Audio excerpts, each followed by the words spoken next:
രാത്രി ഫോൺ കുത്തിയിട്ട് കിടന്നാൽ ബാറ്ററി ഡാമേജ് ആവോ?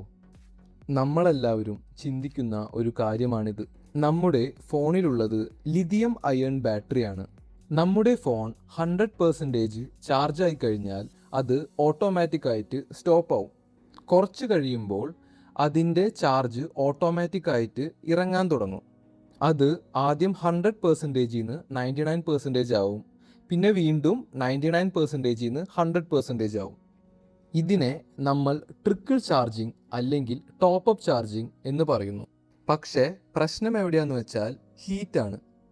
നമ്മൾ രാത്രി ഫോൺ ചാർജ് ചെയ്തിട്ട് പില്ലോയിൻ്റെ അടിയിൽ വെക്കുകയോ അല്ലെങ്കിൽ മോശമായ ചാർജറോ അല്ലെങ്കിൽ കേബിളോ ഉപയോഗിക്കുകയോ ചെയ്താൽ അത് ഹീറ്റ് ഉണ്ടാക്കും. അത് ലിഥിയം അയൺ ബാറ്ററിക്ക് ഡാമേജ് വരുത്തും.